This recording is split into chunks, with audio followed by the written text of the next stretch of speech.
gray wolf from all states. I'm working on legislation to remove Idaho and Montana from the Endangered Species Act. We're looking at any and every possibility. And I can promise you that we're going to go back to Washington, and come January, maybe with a new majority, we'll be able to move legislation forward that will in fact solve many of these issues. So we can actually solve the issue. And that's really what you want us to do. Yeah. Somebody's got an alarm going off. It's been going on for about a half an hour. Everybody look around. Can you hear it? I don't have one. The guy without the hearing aid can't. Stone Container. It's what? I worked at Stone Container for 26 years. Sometimes you feel on some of these natural resource issues, like Colonel Robinson, remember Chesty Buller? Chesty's one of the most decorated soldiers of all time, a general, a Marine. And in Korea, he was surrounded, his troops. And he's famous for one comment. He said, the enemy are in front, the enemy are to our rear, the enemy's to our right, and the enemy's to our left, and this time they're not going to get away. But when it comes to natural resource policy, sometimes it seems like the enemy is all around us. This time they're not going to get away. With help from the SCI, with help from the Elk Foundation, with help from the other fishing and hunting organizations, and with help from the Farm Bureau, Farm Union, all the rest of the organizations, we're going to have an opportunity, I believe, to bring some common sense. First, we'll start working on the gray wolf, but we've got to try and bring some common sense to the Endangered Species Act.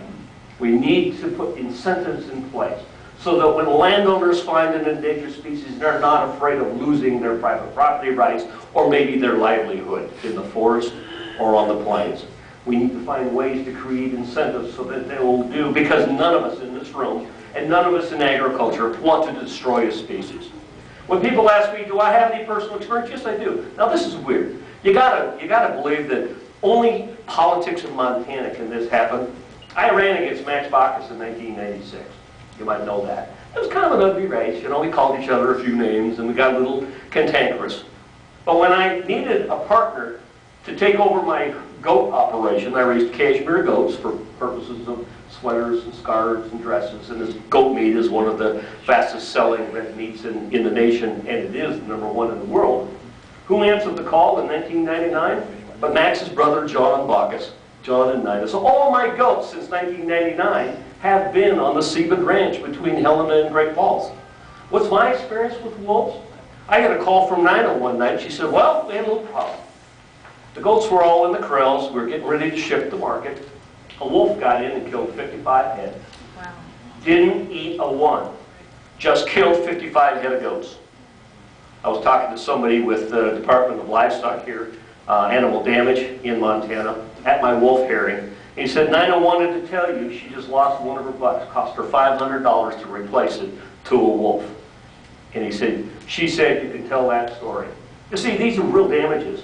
Because I don't know the biology of a wolf.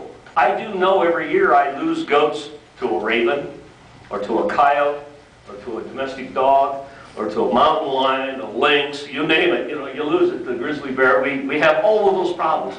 But they usually kill one and then they eat it. And that's okay. I kind of understand that concept. You know, that's not that bad. So as a landowner and a rancher, I don't have a problem with that. But what I do have a problem with is some animal that singly comes in and kills 55 head and then doesn't eat a one of them. There's something psychologically wrong with that animal. I kind of worry about that. And so if there's that problem on my herd, think of it compounded, not just in Montana, but all over the nation. And that's why Chet Edwards of Texas is hot on this, and I'm one of his co-sponsors. That's why the people in Minnesota have issues.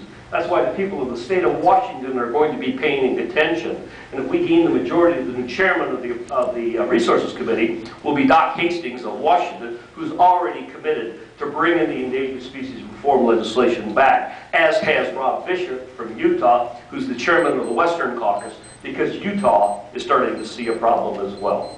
My commitment to you is I will do everything I possibly can to carry your message forward to Washington, D.C. to try and build a more secure future for your hunting, for your fishing, for landowners, and ultimately build a more secure future for all Montanans. So I'll quit there, and if you have questions, I'll answer them to the best of my ability. Thank you all very much. The